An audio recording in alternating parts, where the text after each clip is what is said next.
This is my follow-up video after discussing as a connector the creation of woman out from man as a reflection of man to help him achieve a return to God and the Spirit. So I've been reading in the second chapter of Bereshit, Genesis, and I just cannot, like, this whole section about the creation of Adam and Eve. It just absolutely, the depth just blows my mind. But I wanted to focus on a couple of words that I thought were extremely interesting in this passage here. The first one is this one here, devek, and for context, we've just finished talking about how the woman's been taken out from the man and brought to the man,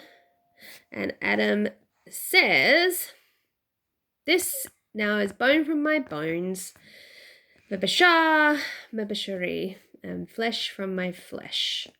So we've got this image of these two things which were one thing.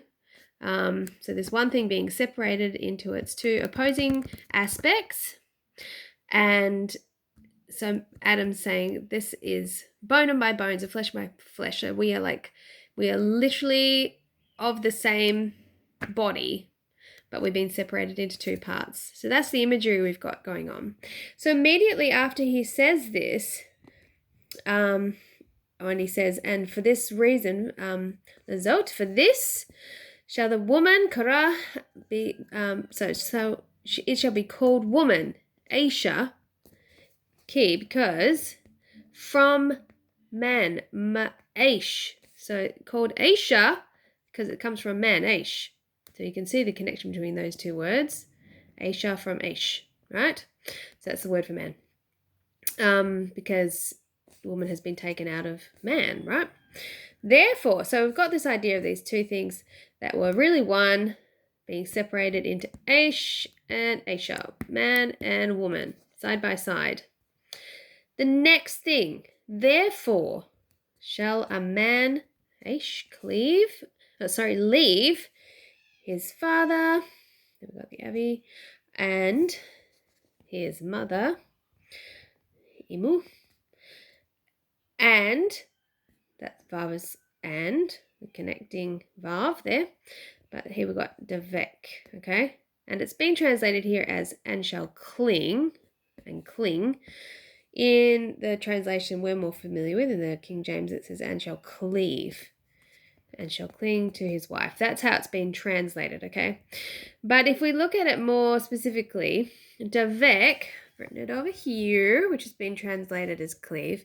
Modern Hebrew, that word is used to mean to glue or adhere. So that's the modern Hebrew, two things together, right? So it's not so much about like something, you've got the idea of something holding onto something else. It's more about two things being like fused together to become one thing. That's more like what this glue is sort of indicating, right? When things are fused, adhered together, they become inseparable, right? So I feel like this word devek here is the closest word we're going to get to in Mormonism anyway. The idea of sealing, the sealing together of husband and wife. If we look at the next word though, we've got focus. We've got devek, ba, ashtu. Now the ba, it's been translated as meaning to cleave to, but that ba actually means into. So what the man's doing or being told to do, he says, and he shall be sealed or glued into his wife, Ashtu, his wife. So this is kind of a very, very interesting imagery here. We've got these two things that have been literally taken out. One's been taken out from the other thing, and you've got these two things standing side by side, which are the same flesh, same same being almost, but separated into two aspects. And it says, and because of this separation, the man shall then like come back and glue or adhere into the wife. So it's like something being taken out of the man, and then the man's got to go back into that too. And then it says, and be they, and they shall become labashah, to flesh achad, one. So they shall become together one flesh. Okay, so it's like this thing that had been separated on the physical, on the flesh level, shall come back, and the man shall adhere back into his wife, and they will become one flesh again. So it's the rejoining, the sealing together of two things which had been separated. Seal together again. So it's a return to the former state. So that in itself is like evidence right there of the principle of sacred union being taught from the very beginning. I've done videos on sacred union. It's the concept of the spirit, physical and spiritual, or every level reunification of the man with the woman in a sacred holy union. So this is what is being implicated in this verse, that Adam and Eve immediately re-entered into this sacred union relationship with each other. And then it says, and they were both naked. We know this one. The man Adam v'ashtu, so Adam and his wife. V'lo, and not, they weren't. Now this word here has got me really fascinated as well. Not 100% on the pronunciation. Yit bashashu. Okay, bashashu. Now that just means they, the u at the end. But it's been translated as were not ashamed. But I've done a little bit of digging into this word here. So this is the yod and the tav and the vav at the end. That's just kind of referring to the fact that it's like two people being spoken to. But this word here, bashash, that's the word that's sort of indicative, or being translated as ashamed. Now, bosh means shame. That's just the bait and the shin. So if we did this. So this by itself means, can be translated as shame. Maybe we did it like that, or put a vav in the middle. That means shame. Can mean shame. Now that in itself is interesting because literally it means into.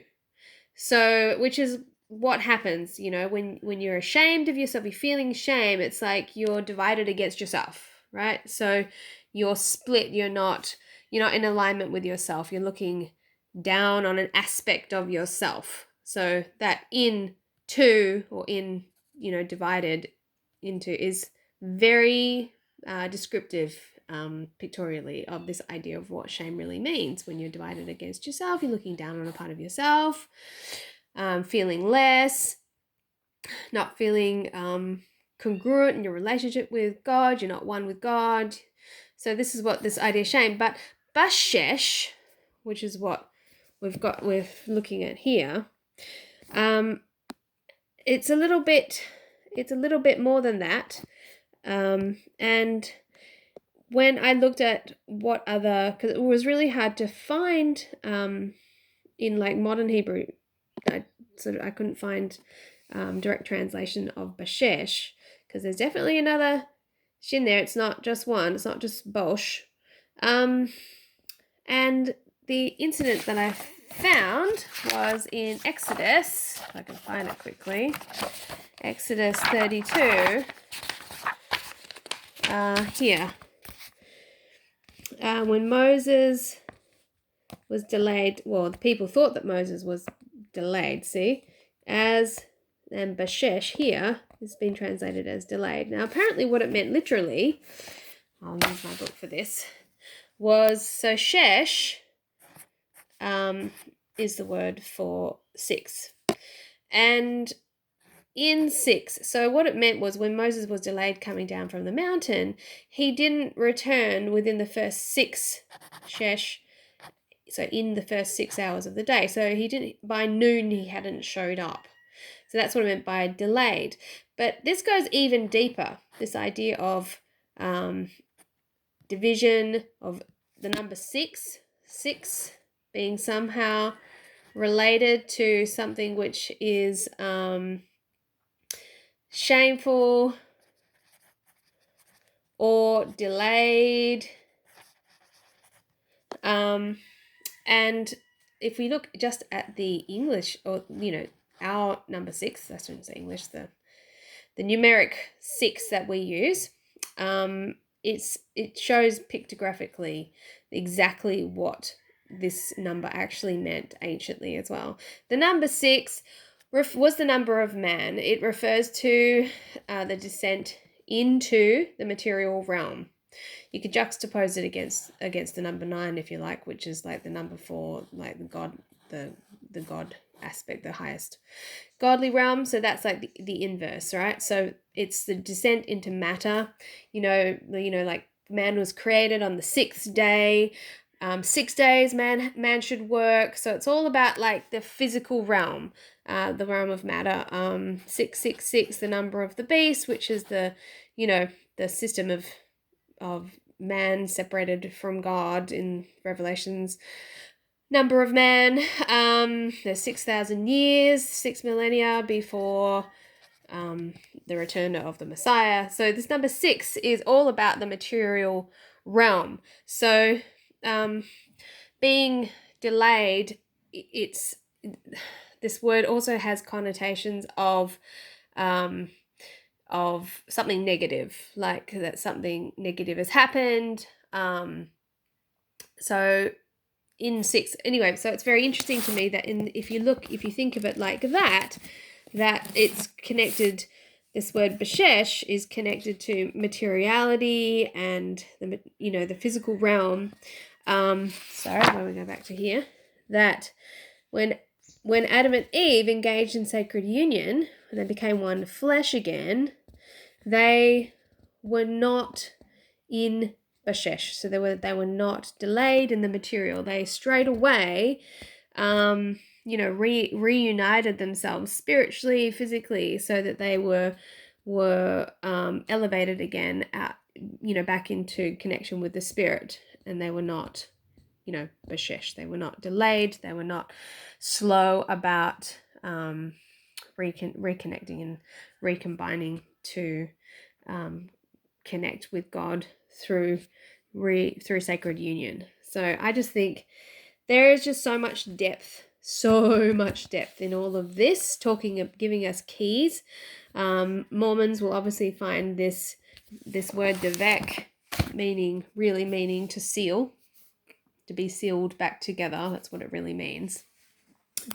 Two things coming and being sealed together. I think most Mormons would find that absolutely fascinating, given that they marry and that they are sealed together in the temple, husband and wife. And it's not just about two things just coming together, because it says that he was in his wife. Now, I think I could go even further looking at what the literal meaning. Actually, I think I will. Just needs a little bit more time. This video, I know people don't usually watch videos beyond a certain length, but I'm going to give it a bash anyway. If we look at what this literally means, this word devek, we've got a door. As I said, bait means into, door, into. Now, this kof, this letter here, originally was like, actually, I've actually read since now that the very, very, very, very original probably looked like this, because at some point all of the letters were like, oriented from horizontal to vertical. So, and it was the sun on the horizon. People say it's like the point of like connection between heaven and earth. And the word kof also means monkey, and some people said that that it's like indicative of a mirror, because the whole idea of you monkey somebody, you mimic something. So we've been talking about the woman as a connector, as being a literal mirror of the man, and that woman was given to man to be a mirror to the man, so that he could find himself again in connection with God. And this word really describes that coming together with the woman through sacred union, through being sealed to the woman, is like a door into the mirror, a door into connection, that connection point between heaven and earth, that the woman really represents that point of presence. There are some connotations that it could be associated with, like that, that nothing point, really, which is like just pure presence. And if anybody's ever had really amazing intimacy, you would understand that when you come together in sacred union with your partner, you can, if you work at it and you're lucky, you can enjoy moments of pure presence where you feel like you've elevated yourself to a higher spiritual plane. And this word really describes exactly that point of connection between heaven and earth. I've got so much more to say, but I think I'll leave it at that, because I think that's painted a bit of a picture for people. So this is what Adam and Eve were really doing when they came together again after their separation, bringing flesh back together. So